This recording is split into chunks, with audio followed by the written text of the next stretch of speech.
Vampire stories are a pretty iconic piece of pop culture. Although they can be traced as far back as 18th century Eastern European poetry, the genre really gained momentum in the 19th century due to works like Polidori's Vampire and Bram Stoker's Dracula, and then in the 20th century with the German expressionist film Nosferatu. Today, the vampire genre continues to be iterated upon, with works like Buffy the Vampire Slayer, the Twilight series, and even Hotel Transylvania all being part of modern pop culture. However, one vampire movie that caught my attention in particular was Tomas Alfredson's 2008 Swedish coming-of-age horror film, Let the Right One In. Let the Right One In takes a more unique spin on the vampire trope. As a coming-of-age story, the movie chooses to pay much attention to the development of Oscar, the 12-year-old human protagonist, as well as to the development of his relationship with Ellie, the vampire who takes on the appearance of a 12-year-old girl. While the movie does abide by the rules of being a vampire, think immortality, sustenance via drinking blood, requiring permission to enter homes, and other such rules, Let the Right One In doesn't feel restricted to the genre. Instead, it feels like it focuses more on being a coming-of-age story that examines themes such as isolation and companionship, and puts them in the context of common vampire tropes. When I first watched the movie, something that really caught my attention was the arc that followed Virginia and the group of adult friends. And while the infamous CGI cat scene did certainly catch my attention, what I'm thinking of was more fiery. About 20 minutes into the film, the friend group is first introduced, chatting and eating at a Chinese restaurant together. At this point, even with less than 2 minutes of screen time, the group seems noticeably normal. So far, we've mainly focused on Oscar, who keeps a knife on him at all times and collects newspaper clippings of local murders, and Hakan, who tried hanging a person from a tree and funneling his blood into a container. When we return to the friend group, one of the members, Yoke, is making his way back home when he gets attacked and killed by Ellie. The friend group is distraught over the loss of their friend, so much so to the point where Lake, who is very close to Yoke, insults his girlfriend, Virginia. As she storms off, she gets attacked by hungry Ellie, but unlike with Yoke, Lake is able to prevent Ellie from killing Virginia. However, as according to vampire mythology, because some of Ellie's blood mixed with Virginia's when she was attacked, Virginia turns into a vampire, which she comes to understand when she wakes up the next morning and is extremely sensitive to the sunlight. At this point, having recognized that there is now a second vampire on the loose, my expectations were that the killings would only increase. After all, the friend group had reappeared enough for me to recognize that they were important to the story, and I figured that, well, maybe Virginia would possibly feast on her own friends. And then, in the very next scene, when Virginia hitchhikes in the dead of night, my expectations only grow. It's the dead of night, and there's a lone victim in a car on a street where nobody would see. This would be the perfect opportunity for her to get her first kill.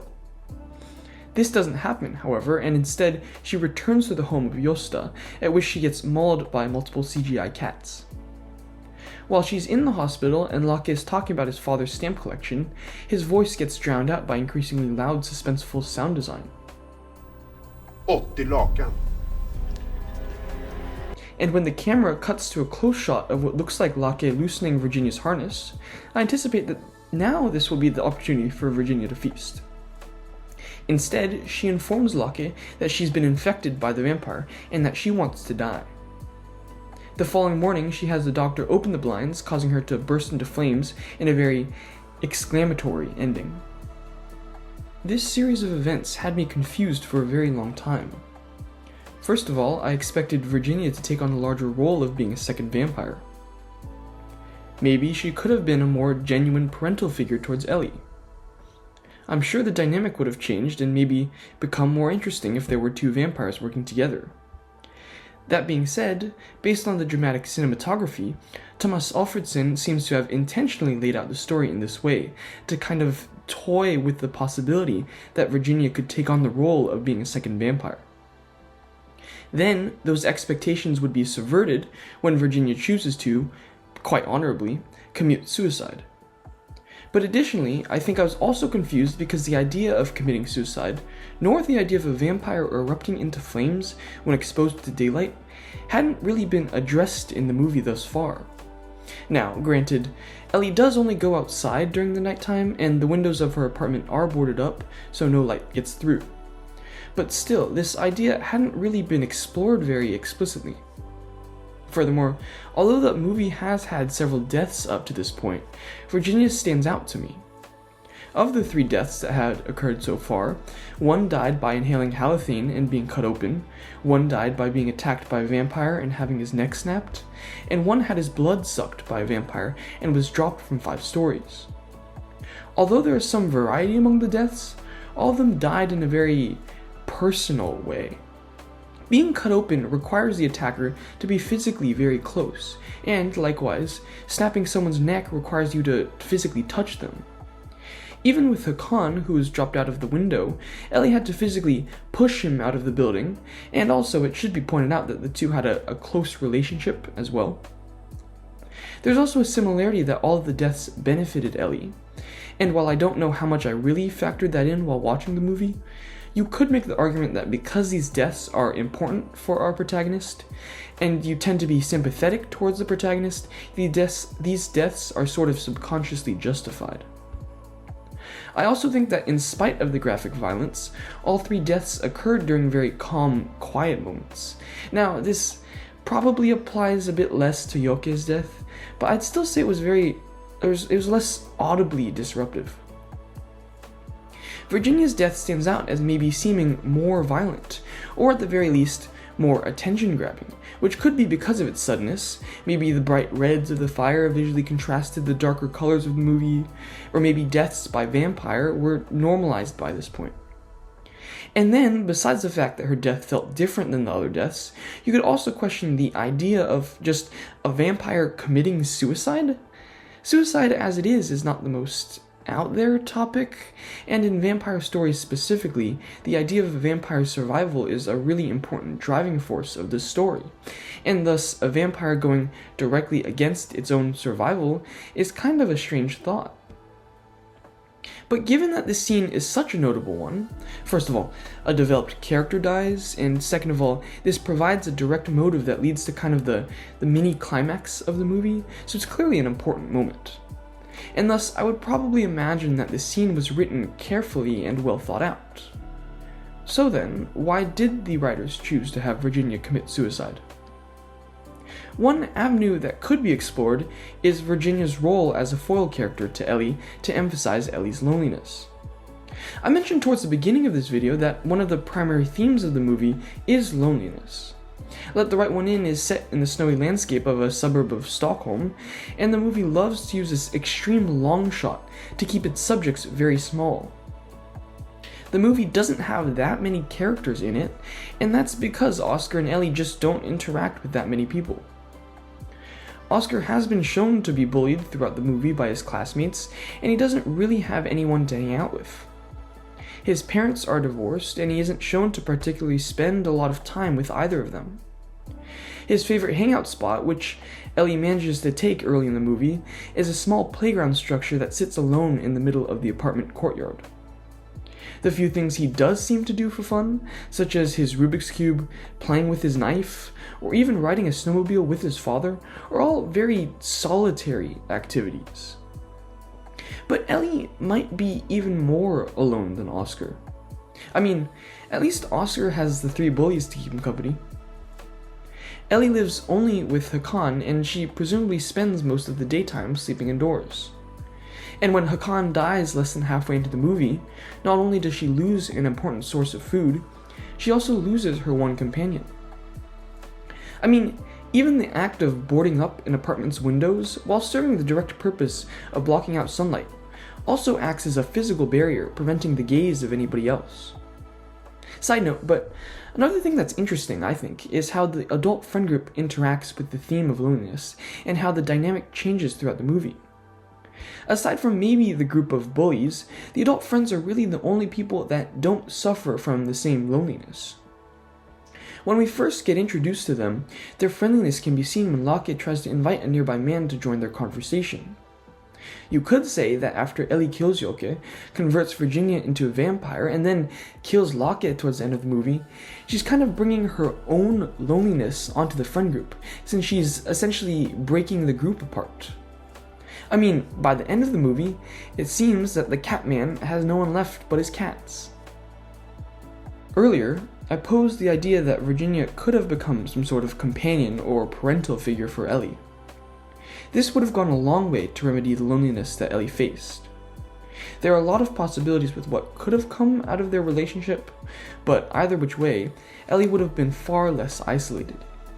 However, in having Virginia kill herself rather than go down the path of being a vampire, the writers kind of reject this solution for Ellie's loneliness, and in turn, emphasize her isolation more. But another message that Virginia's suicide possibly sends is just that living as a vampire is extremely difficult. And while the isolation of being a vampire is one aspect of it, Ellie is also challenged to just survive in a world set up for humans. After all, the purpose Hakan serves for Ellie is to gather blood for her, since Ellie can't go out during the daytime and most people aren't accessible to feed on at night. Ellie is also the size of like a 12-year-old girl, not the most intimidating figure. Having to go out and kill people is also not particularly pleasant. While Ellie doesn't seem to mind about the moral issue of killing humans, it does, at the very least, pose a significant challenge, since people notice when murders happen. It wouldn't be surprising to say that if the number of murders continues to climb, more notice would be made of them, and more efforts by law enforcement or just the citizens in general would be made in order to stop the killings. This just directly challenges the existence of a vampire, since their sustenance requires people to die to begin with. And I think for Virginia specifically, these challenges could have played a role in her decision to commit suicide. Because she recognizes that she is a vampire, she very likely thought through what it meant.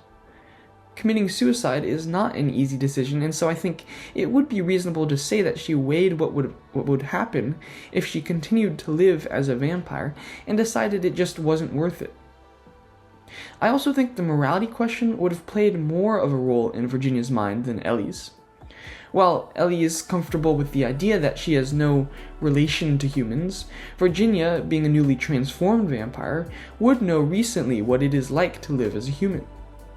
She has human friends, and she'd know the moral costs of causing harm to other humans.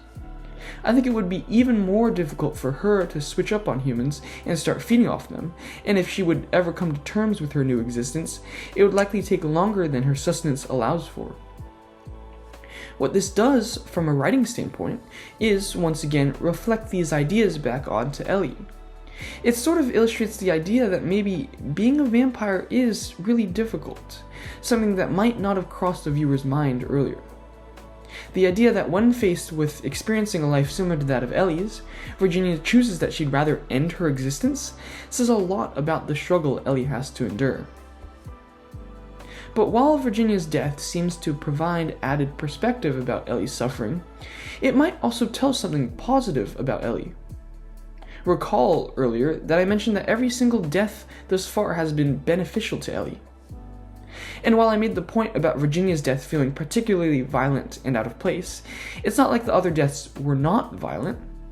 For example, when Ellie attacks Yoke under the bridge, she viciously feeds off him before snapping his neck.